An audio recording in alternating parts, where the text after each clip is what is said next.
because when they killed this tree, cut it down, it made some local people so angry that they went out and raised the money and got politicians involved in order to buy the land so it could eventually become a state park. Now that's the positive side. The negative side is, of course, that we had to lose this magnificent giant. The artist drew us a picture. He seems to think it may have looked something like this back in the 1800s. It was 300 feet tall, plus a few feet. It was 35 feet wide. It had bark that was 2 feet thick all the way around. And after it was cut down, they were able to determine somehow that it was 1,200 plus years old. Now, to give you a little feel for some of that, if you look at that big pine tree right to the steps you just came up on, just follow that up a little bit. That pine tree is only half as tall as this tree was when they cut down. That kind of puts it in perspective. Well, all right. So the logical question is, why? Why did they destroy this magnificent picture? Come on. Come up here and get away from it. Tree? Well, the word got out that there were these trees up here. Nobody knew what to call them. They just said big, colossal big trees. But people down the hill didn't really believe that very much. Particularly, there was a gentleman in San Francisco, they say, that came up here. He'd never been in a forest in his life. He was a city guy. But he'd heard about these magnificent trees and he wanted to see one. So he came up and they think he wandered around in the grove like you're going to do out there.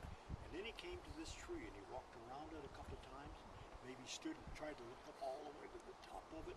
And he said, I know how I can make some money. So he went to the water company that owned all his land. And he bought this one tree. And then he sent a crew up here.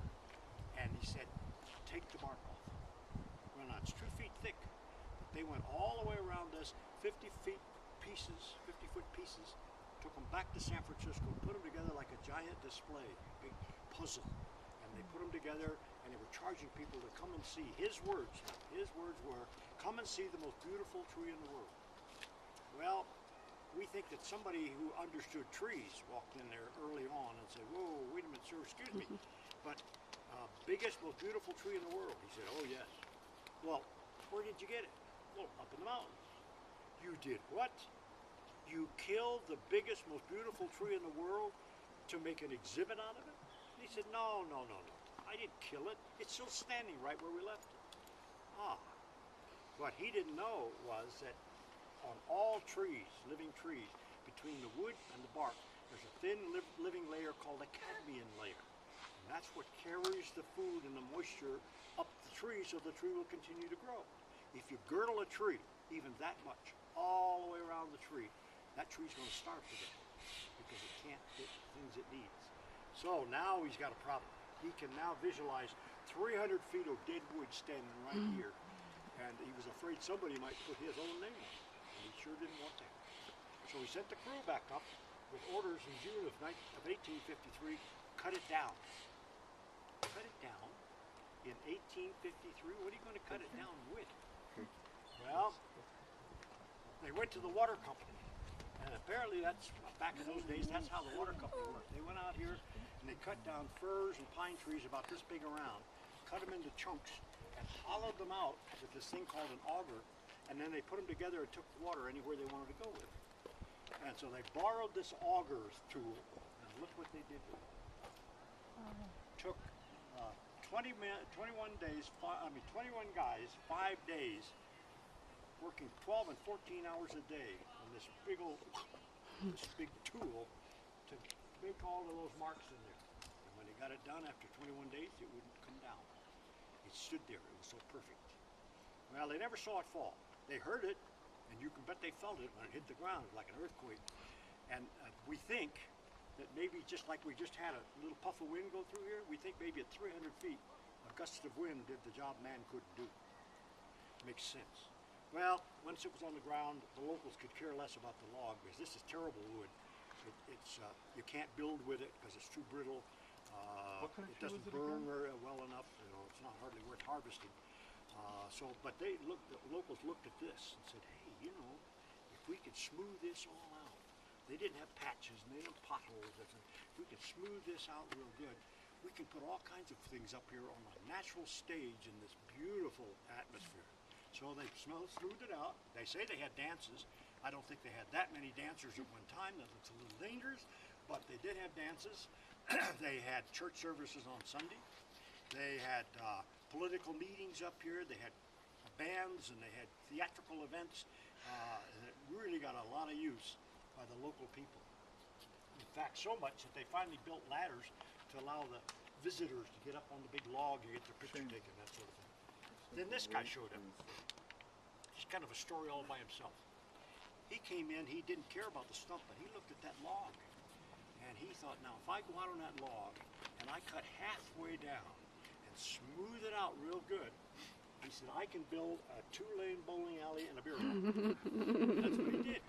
The only problem was it was a great idea, but not a good builder, and the whole thing collapsed under heavy snows.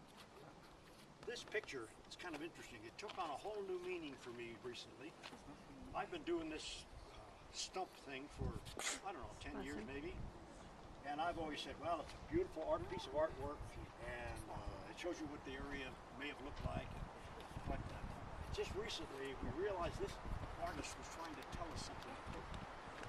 What he is saying with that picture is, you're killing this park below. You're not letting nature do its thing. You're protecting it to the point that you're destroying it. And so, we have started doing something about that. Out here in the forest, you're going to see occasionally see a place with a little ribbon tied to something. That little ribbon is a place where we bring in crews in, and they're going to very carefully, systematically thin that area a little bit. Particularly getting plants out of here that don't even belong here. We've got plants growing in this park that this is not the atmosphere for those plants. How did they get here? Nobody seems to know.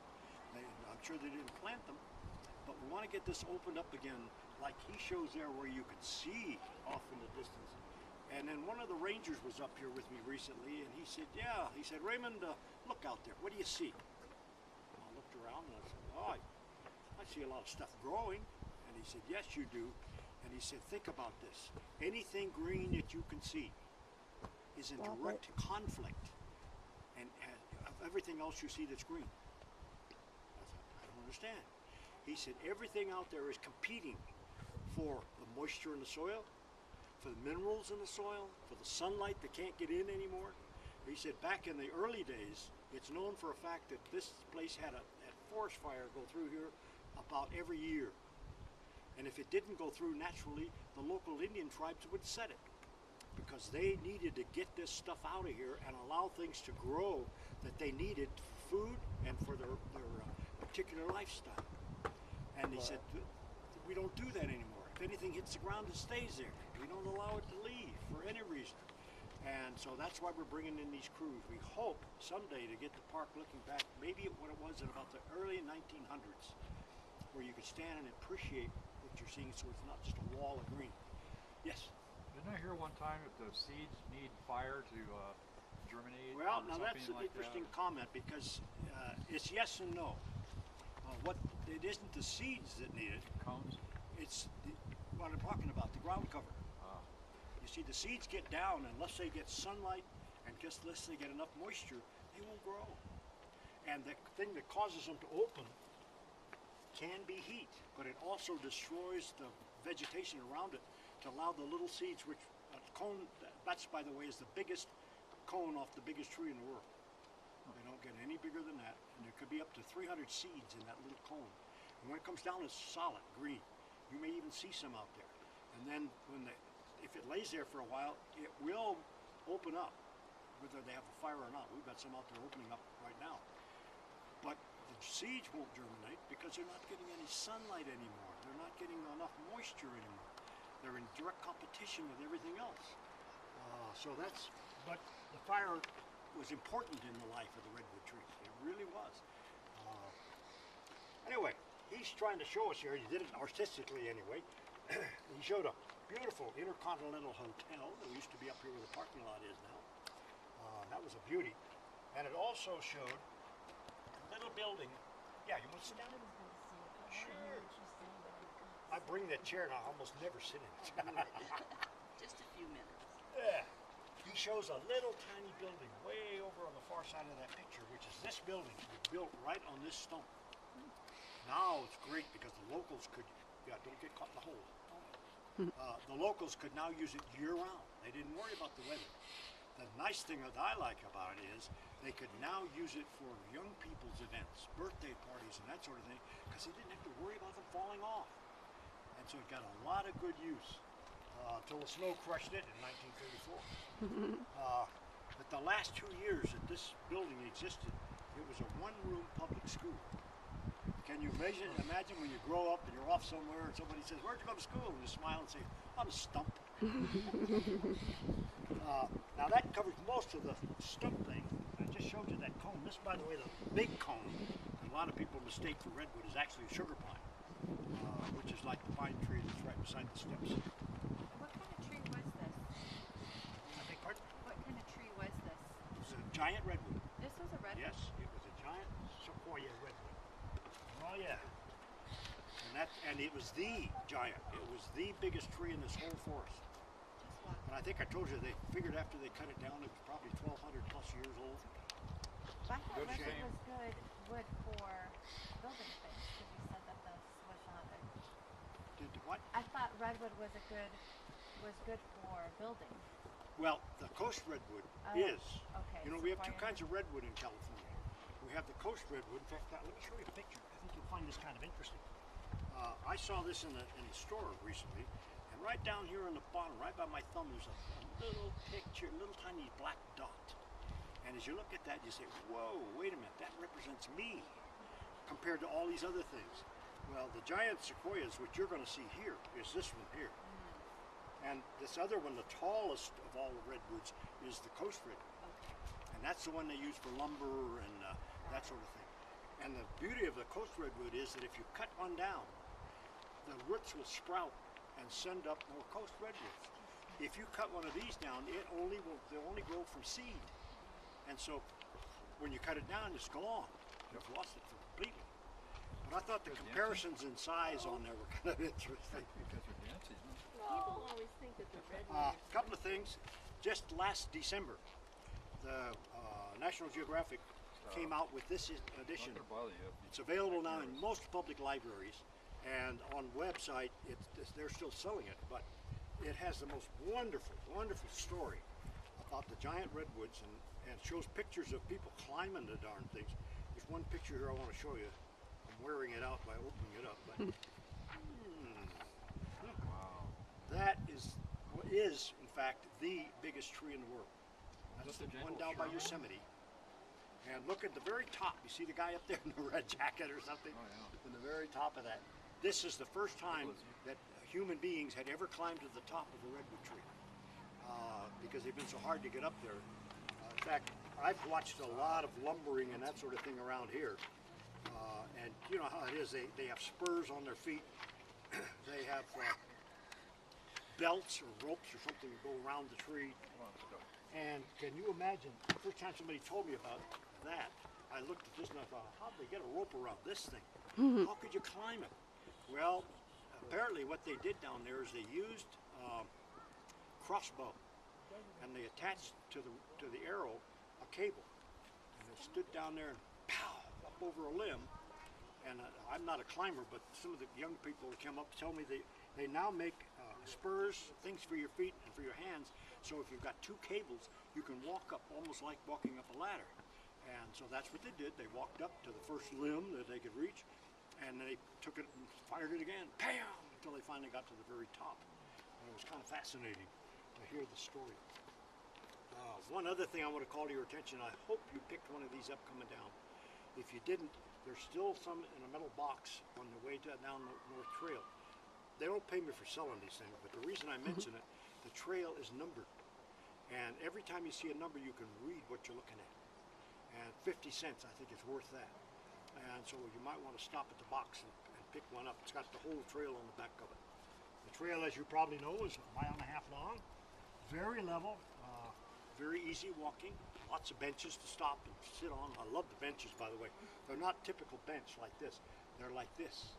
And so you sit down and you lean back, and you're looking up at the trees while you're leaning there, getting your energy back. But it's a fascinating trip, 1.5 miles. Most people take a couple hours to do it because they're so busy looking. If you wanted to walk a mile and a half, I can do that in a matter of minutes, but not if I'm looking at every tree I come to. Well, let's see, what else? I think that's most of it. If you want to get up close and personal to a redwood tree, you don't do that on the trail. Everything starts high, but just off of this stump, 25 feet maybe, there is a small redwood tree. It's the only one I know of in the park, for matter of fact. And you can get over there and you can see and feel the texture of the foliage on it. And then if you really want to enjoy something, and you've got a camera, yeah, take a walk down this little paved road, maybe 100 feet, and you'll come to what used to be two beautiful big redwood trees. Whoops. Got wind coming up. Thought I had this